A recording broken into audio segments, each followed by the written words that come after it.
उत्तर प्रदेश में आपकी सरकार है, अब आप कहेंगे हमारी पुलिस ने तो भंडाफोड़ किया है, लेकिन आप इसके तार देखिए, इसका पूरा संजाल देखिए कैसे फैला हुआ है। हो क्या रहा है? बच्चों को आप सोच रहे एक पूरी जनरेशन को ऐसे किया जाएगा तो क्या है? मुझे तो उससे आगे की चिंता है कि आप उनसे क्राइम करा सकते हैं, आप उनसे कुछ भी करा सकते हैं, आप ब्रेन वॉश करिए और कुछ भी। आज आप आयत पढ़वा रहे हैं, कल को आप उनके हाथ में गइए, एक बंदूक लीजिए, पड़ोस में जाके उसको ठोक दीजिए।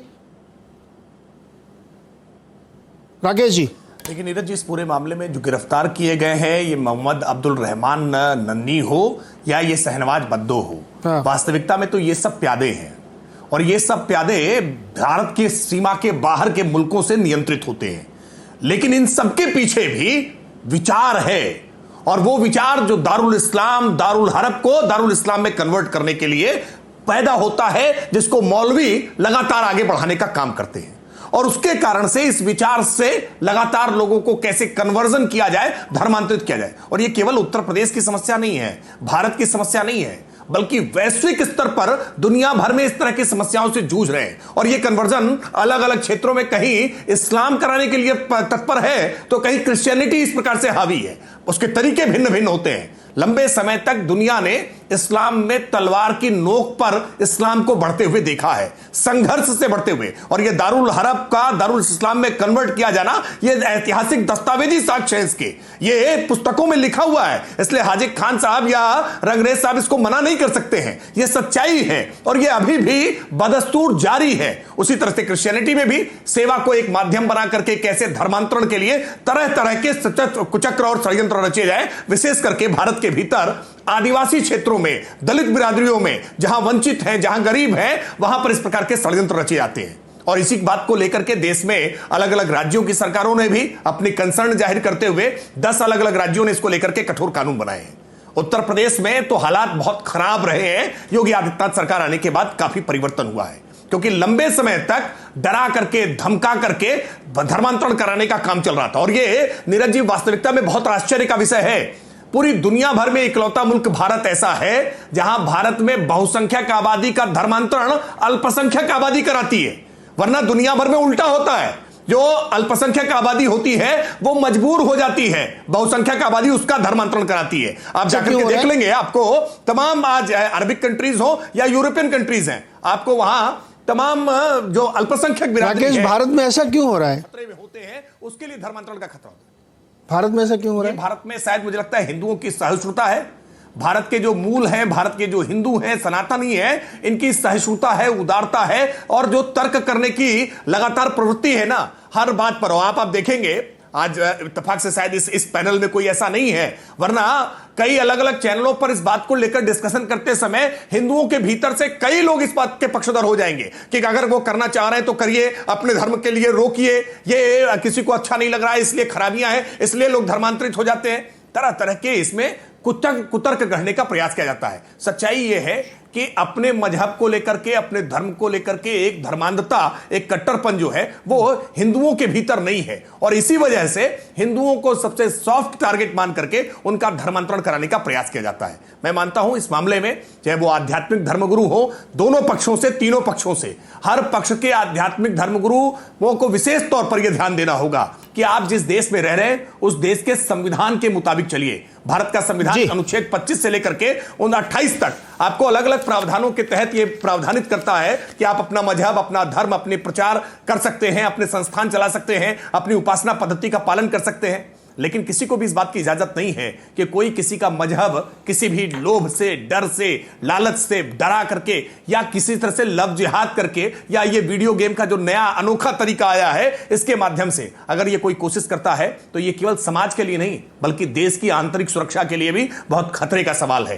तो देश में तो आपको ही पड़ेगा, तरह का और माहौल है सरकार में, जिसकी संख्या जितनी होगी नहीं, बिल्कुल रोकेंगे। देखिए नीरज जी, और मैं तो आपके इस चैनल के माध्यम से, इस डिस्कशन के माध्यम से देख रहे दर्शकों से अपील करूंगा, अपने आसपास घट रही हर संदिग्ध घटना पर चैतन्य जी। राकेश रुकिए, इस विषय में मैं लाऊंगा, क्योंकि ये इशू सिर्फ यहां तक नहीं रुक रहा है, ये कहानी बहुत आगे की है और इसकी गंभीरता को जो लोग ये शो देख रहे हैं, मैं अभी आपको बताऊंगा कैसे बहुत सीरियस थ्रेट आपके घर के अंदर, आपके बेडरूम के अंदर, आपके बच्चे के कमरे के अंदर, आपके बच्चे के मोबाइल के अंदर है। इस बात की गंभीरता को समझिएगा। रंगरेज जी, राकेश जी कह रहे हैं ये एक थॉट प्रोसेस है, ये सिर्फ एक अप्लाइड सिचुएशन नहीं है, ये एक थॉट प्रोसेस है जो इसको आगे बढ़ा रहा है।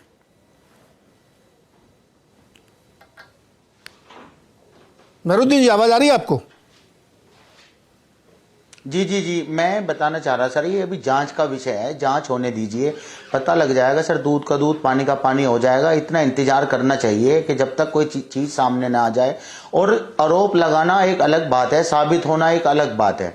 दूसरा, ये बार बार जो लव जिहाद की बात कर रहे हैं और गैम जिहाद की बात कर रहे हैं, जिहाद लव और जिहाद बिल्कुल अलग है। ऐसे गैम और ये IT मिनिस्ट्री के अंतर्गत आता है कि आप प्ले स्टोर से वो ऐप हटवा दीजिए, ऐसी ऐप है तो, मगर वहां पर आप जो है कुछ नहीं करते। चीन की ऐप चल रही, तो ये ऐप हटवा दीजिए। यूट्यूब से जितनी भी जो है ऐसी वीडियोस जो देश में विभाजन करती हो या लोगों को पोलराइज करती हो, ऐसी वीडियो को हटवा दीजिए यूट्यूब से कह के। ये तो हमारे मंत्रालय के अंतर्गत आता है, मगर रंगरेज जी सिर्फ इस पर सुनिए ना महाराज, अरे सुनिए ना रंगरेज जी, सवाल मैंने अभी क्या कहा, तू डाल में पात।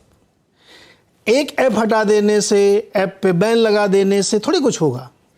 अगर एक जो मूल प्रोसेस समझिए, आप गंभीर आदमी हैं, अगर किसी का थॉट प्रोसेस ऐसा है वो दूसरे तरीके ढूंढेगा। आप हटा दी, सारे ऐप बंद कर दीजिए, नेट थोड़ी बंद कर देंगे आप सर, मेरी मेल थोड़ी बंद कर देंगे आप। अच्छा सर, मेरी बात सुनिए।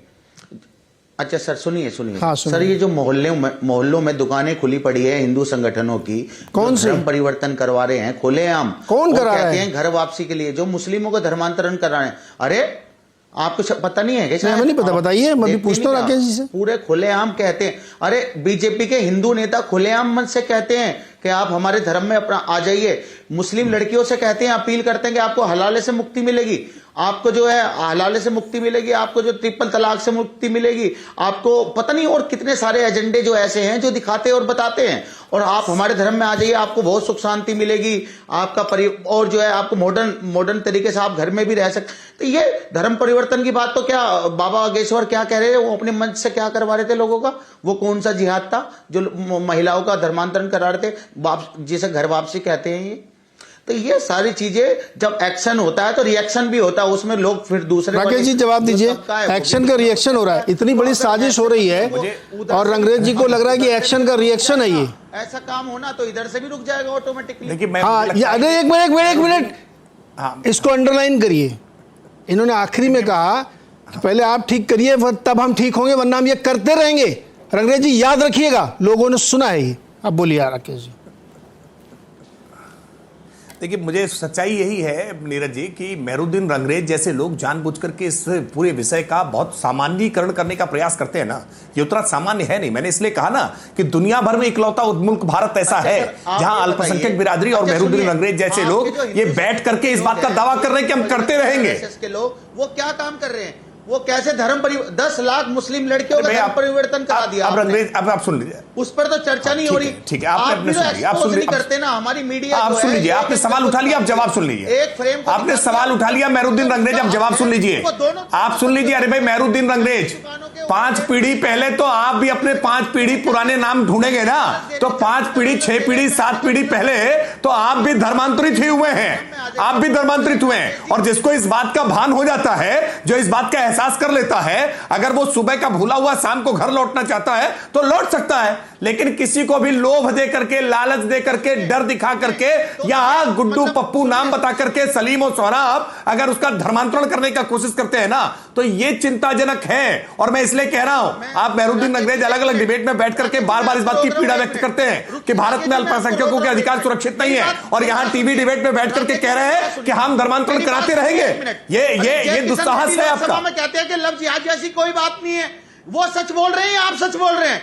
पहले मुझे ये बताइए, जय किशन रेड्डी लोकसभा में कहते हैं कि कोई लव जिहाद कोई भारत सरकार का या भारतीय जनता पार्टी का दिया शब्द तो नहीं है ना। मेहरुद्दीन रंगरेज ये लव जिहाद शब्द भारतीय जनता पार्टी ने अपने दफ्तर में नहीं गढ़ा है। ये लव जिहाद का शब्द तो वामपंथी सरकार बीएस अच्युतानंदन केरल के मुख्यमंत्री थे। नहीं ना, आप केरल के हाईकोर्ट की प्रोसीडिंग्स देखिए, उस केरल हाईकोर्ट की प्रोसीडिंग्स में नाम लिखा हुआ है। अब ये मेहरुद्दीन रंगरेज लगातार रनिंग कमेंट्री करेंगे तो ये इस तरह की डिबेट करना ठीक नहीं होता। आप मेहरुद्दीन रंगरेज करके बोले, जनता को सुनाई नहीं दे रहा है। रंगरेज जी